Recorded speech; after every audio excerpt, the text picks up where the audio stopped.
Star Wars The Clone Wars is widely considered the best of the best when it comes to Star Wars animation, and possibly even Star Wars as a whole. But hidden beneath the surface of this show is a huge range of hidden facts, Easter eggs, and references that will probably shock even the most diehard of fans. So today we're going to break down the deepest and darkest layers of the Clone Wars iceberg. And for those of you who don't know what an iceberg or how the iceberg format works, we start off at the top discussing some of the really obvious and well-known facts and references before moving deeper to the obscure and very unknown parts. So hit that sub button and let's get into it. So to start off, right at the top of the iceberg we have animation models based on 2003. This refers to the models of the 2008 series being largely based on the art style of the 2003 Clone Wars series, which was in the style of Genndy Tartakovsky. Originally, the 2008 series was meant to continue in the same spirit of the earlier show, which is why multiple characters are based on or inspired from their 2003 counterparts, but eventually the show spiraled into its own thing and gained a little more independent identity. This is why Count Dooku has the extremely stretched head, why Anakin is called Chinnakin, and why Obi-Wan has a beard as sharp as a knife. Lego. This is obviously talking about the Lego Star Wars branch of Lego products. They have sets for both kids and adults, and recently some of the new sets were revealed, and they look pretty awesome. Lego Star Wars has made a lot of great memories for kids growing up, especially for me, so it's only right to give it a mention.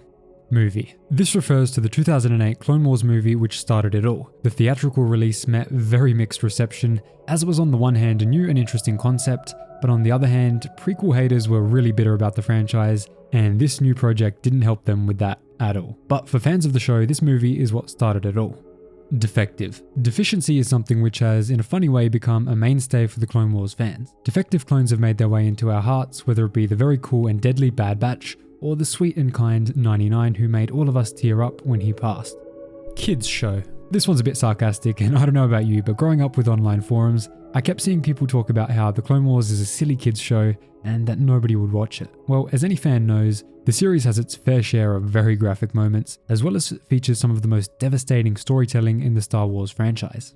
Fives. The subject of one of those amazing storylines, Fives was a clone trooper who discovered the inhibitor chips which were capable of controlling the clones and forcing them to do horrific things under the rule of Chancellor Palpatine. Upon trying to bring his findings to the Jedi, he was killed, but his legacy was never forgotten, as it's thanks to his acts that multiple clones were able to remove their chips and avoid becoming traitors to the people that they had fought beside for years. Anakin's Admiral in A New Hope. Wullf Yularen, the renowned admiral under Anakin's command throughout the Clone Wars, he was largely seen on the Resolute, Anakin's Venator-class flagship. Later on, after Order 66 and Anakin's fall to the dark side, Yularen remained loyal to his superiors and became a senior member of the Galactic Empire, and it's thanks to this that we actually see him during A New Hope. He was stationed on the Death Star, so we see him in a meeting with Vader, and later on in the movie he's killed in the destruction of the Emperor's ultimate creation. Quotes. Each episode of the Clone Wars until the final arc had little quotes before the episodes even started. These were the morals of the story which carried the general theme of each episode since it was targeted towards children. Anakin ghosting Grievous. In episode 3, which obviously came out before the Clone Wars did, Anakin meets Grievous for the first time. It's due to this that in the series, we have Obi-Wan meet the General multiple times, but Anakin doesn't at all. Well, technically he was in his vicinity, but he never actually met him. In the one episode that they could have met, Anakin was knocked out and Grievous couldn't see properly thanks to a helmet that was put on him. A pretty cool detail which shows the attention the writers pay to the source material, quite unlike what happens nowadays. And to be fair, even back then with the Clone Wars EU stuff, but we'll get into that in another video. Watch order. This refers to the very bizarre release order of the Clone Wars. Did you know that watching it in the order that it comes with on a DVD or Disney Plus is actually wrong? The show's early episodes weren't released in chronological order, so in order to do that you need to follow this very long, confusing and sometimes strange watch order provided by Lucasfilm. Dryden Voss cameo. In Season 7 of the Clone Wars, we can very briefly see Dryden Voss, one of the high-level members of Darth Maul's crime syndicate Crimson Dawn. We first meet him in Solo: A Star Wars Story, where he played a major role.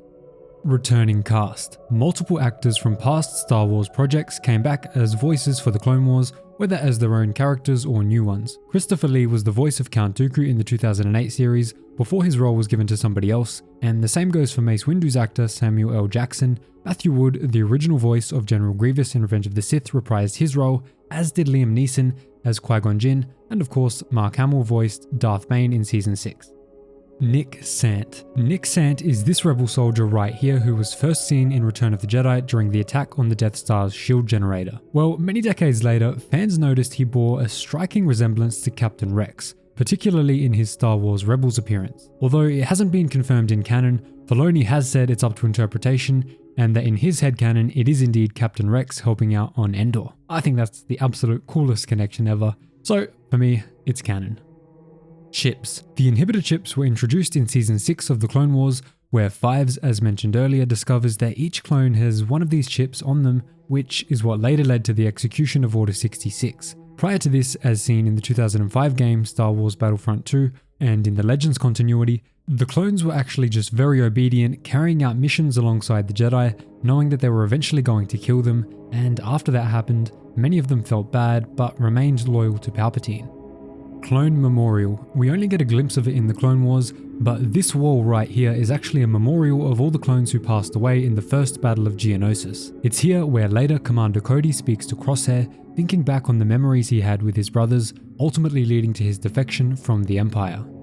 Your powers have doubled since the last time we met, last week. The infamous line which Anakin says to Dooku in Episode 3 was intended to mean that since their duel in Attack of the Clones, Anakin has grown incredibly much stronger. However, in canon, their last duel after Episode 2 was actually like a few weeks or a couple of months before their final meeting. This quote can still make some level of sense, since Anakin did grow very quickly in power in the last few weeks of the war, but it's clear that the line lost some of its impact because of the countless meetings that the two had during the Clone Wars series.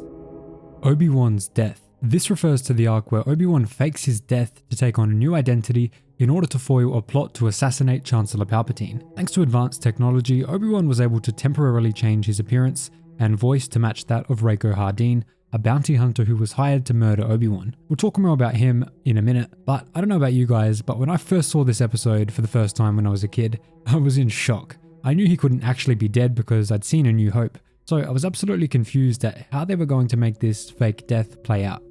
Indy is canon. Although this one's a bit of a reach, multiple aspects of Indiana Jones have made their way into Star Wars as Easter eggs, and there are a lot of references taken from the series. So while he himself may not be canon, some of his discoveries are, such as the headpiece to the Staff of Ra, the Ark of the Covenant, and the Crystal Skull of Akator. Delta Squad. Originally created for the awesome video game Republic Commando, this was a squad of elite clone commandos trained for high-value missions involving kidnappings, assassinations, and other massive-scale operations. The particular characters from the game were featured briefly in the Clone Wars, and one of them has made an appearance in The Bad Batch, being Scorch. Revan.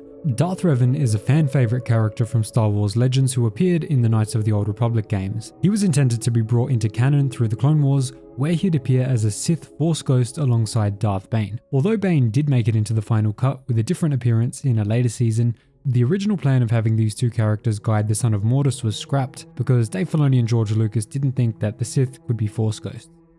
Son of Dathomir. Originally planned as an arc of the Clone Wars, this fell to the wayside after the show was cancelled but found new life in a comic adaptation which is universally loved by fans. The story follows Maul's capture by Darth Sidious after the Clone Wars episode where we see him get defeated, who manipulates him to lure out Mother Talzin, the leader of the Night Sisters and Maul's mother. Seeking revenge, Maul frees himself with the help of Rook Kast and captures Count Dooku and General Grievous, leading to a conflict involving the Galactic Republic and the Jedi Order, aiming to end the ongoing war.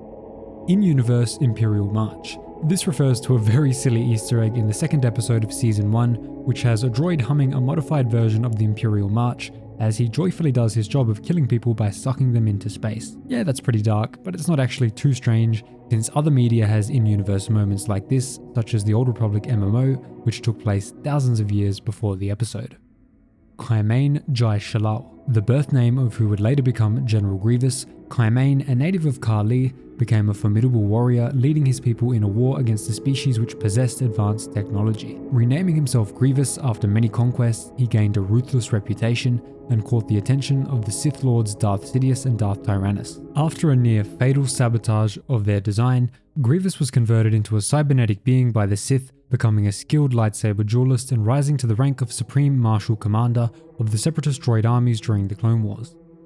Bug is Morgan Elspeth. General Grievous's attack on Dathomir and the Night Sisters' tragic fate is part of the well-loved Clone Wars episode Massacre. In the Clone Wars Stories of Light and Dark, there's a unique short story called Bug that loosely connects to the episode, telling the story of a Night Sister searching for her lost daughter. This tale introduces a girl named Bug who was exiled on a world named CD and had silver hair. It's thought that this may potentially be the origin of Morgan Elsbeth from The Mandalorian and Ahsoka, because the story was written by E. Ann Convery, the wife of Dave Filoni. In the story, Bug is adopted by the Night Sister who was looking for her daughter, and they go off together in search of the daughter and exploring the galaxy. And the Night Sister mother also agrees to give Bug a better name. Now in the story, Bug is actually a human, we believe, and Morgan Elsbeth is very human looking for a Night Sister. So maybe she was adopted into the Night Sister Witches clan, and this is why she looks so human-like in The Mandalorian and in Ahsoka. Now with this evidence, the story was published very shortly before Elsbeth made her first appearance in The Mandalorian,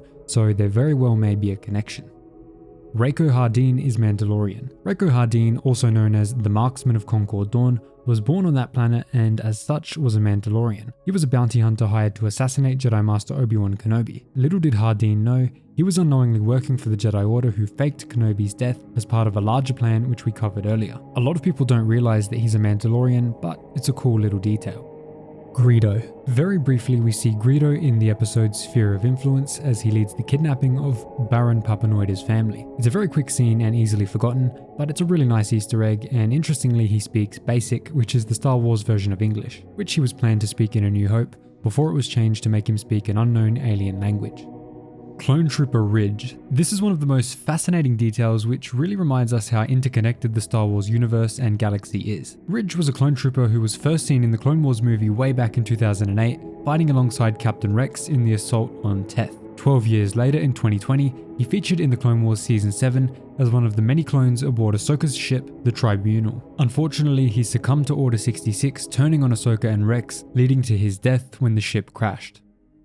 Kenobi has a son. Corky Kryze was the nephew of Duchess Satine of Mandalore, but his parents were never revealed in the series, and anytime he got into trouble, it was always his aunt who he was close with. Due to Satine and Obi-Wan's extensive history together, the age of Corky, and the fact that his parents are a mystery, many theorize that he is actually the son of Obi-Wan Kenobi, who Satine kept a secret to the public to protect Obi-Wan's image. Personally, for me, this one's true.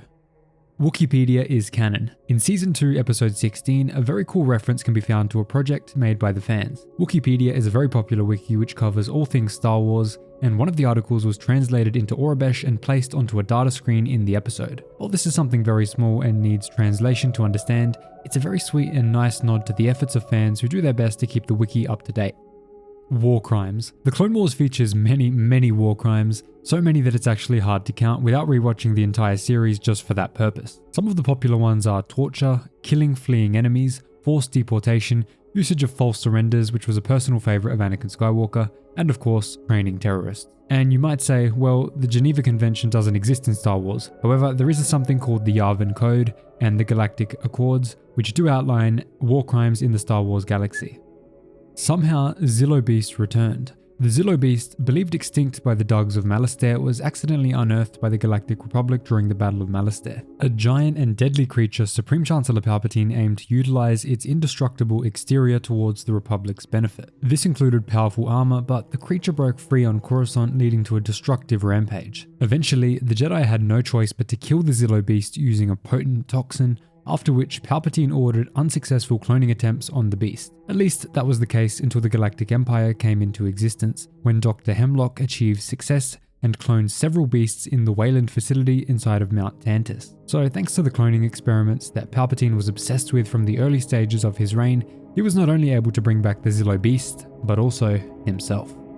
Anakin and Obi-Wan almost helped build the Death Star. In one of the planned arcs for a cancelled season of the Clone Wars known as the Crystal Crisis, Anakin and Obi-Wan go to Utapau to investigate the death of Jedi Master Tu-An, leading to them discovering a plot involving the Armani, Separatists, and a massive kyber crystal with the potential to power a superweapon. I don't have to tell you which superweapon that may be. The arc mainly explores Anakin's emotions and strained relationship with the Jedi Council following his Padawan Ahsoka's departure. The obvious implication for the Separatists trying to get their hands on this insane crystal is to use it as a source of power for the Death Star. Well, at some point, Obi-Wan and Anakin get possession of the crystal, then lose it and have to end up destroying it, narrowly avoiding separatists getting away with it forever. If that had happened, they would have directly caused countless deaths through the use of the crystal in the Death Star. A very, very dark story to think about.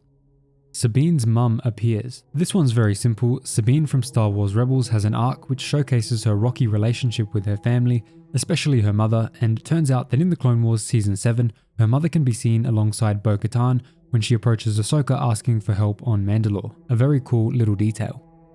The propaganda theory. This is honestly a really fascinating theory and one that makes for a really interesting headcanon. So there's always been an incredibly passionate fan base behind the 2003 Clone Wars show, and when the 2008 one came out and seemed a lot more childish, they were extremely disheartened. From this, there arose a theory that the 2003 series were the true events of the Clone Wars, showing a lot of the grit and struggle on both sides, while the 2008 series was Republic propaganda used to get civilians on their side. The theory does have some holes, like Ahsoka's arc clearly showing anti-Republic sentiments, but in a way this could actually be a way to show her as some form of enemy or traitor for leaving the Jedi and Republic when the war was almost at its end. So it's a very fascinating idea, and with little twists here and there, it would be a really good piece of headcanon. Both theories could be accepted side by side, but the discrepancies are due to the Republic's retellings trying to make things go one way or another. So that was the Clone Wars Iceberg, full of many interesting facts, theories and references that you might not have known. If you did know them all, let me know in the comments, but be sure to be honest. Drop a like on the video if you enjoyed, subscribe for more awesome content,